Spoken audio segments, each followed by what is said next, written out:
probably one of Senator Obama's foremost foreign policy advisors.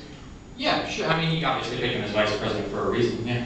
And how does Senator Obama justify Senator Biden's vote on that Iraq war vote?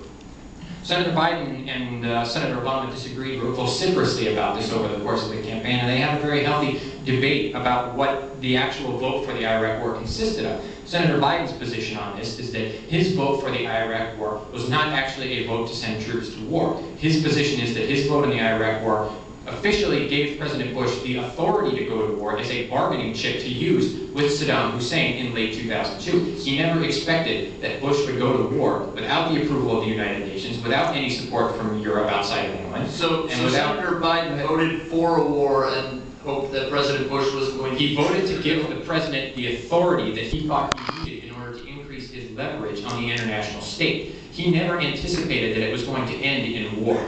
He expected that he would be able to give this power to President Bush. He would then go to the United Nations and they would come up with a multilateral solution to the Iraq problem. Okay. You spoke a lot about John McCain's lack of available troops. Where is Senator Obama going to get troops for the fight in Afghanistan? For the fight in Afghanistan? In part, these troops will come from Iraq. They can also come from places like Japan, other countries in the Middle East. Are we going to get 10,000 troops from Japan? No, we're not going to get 10,000 troops in Iraq, but we don't need 10,000 troops in Japan. Remember, we have over 150,000 in Iraq right now. So the bulk of that is going to come from Iraq then?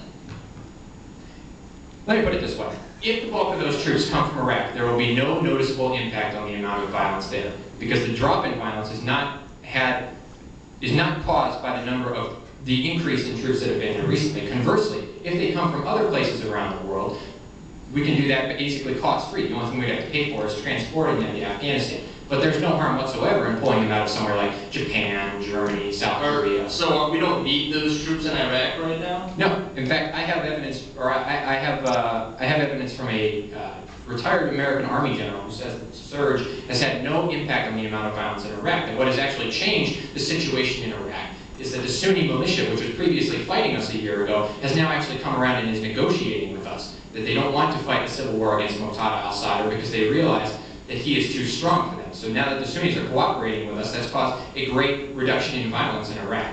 Okay, you spoke a lot about economic qualifications. What is Senator Obama's big economic qualification?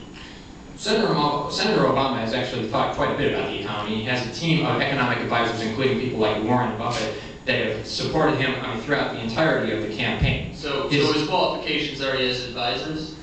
Yeah, well, that's part of his qualification. He has advisors, and additionally, he's talked quite extensively about this issue. Remember, we can talk about any facet of his plan that you want, but there is a good reason why people like Warren Buffett have endorsed him. People like Warren Buffett, Lee Iacocca, Christopher Buckley, Christopher Hitchens, all these former conservatives or Republicans have come out and endorsed Barack Obama. Part of it is that John McCain's economic experience, it's not just that his experience is non-existent, it's that his interest is non-existent. He doesn't have a plan for dealing with the economy, and he has no interest in getting a plan for dealing with the economy.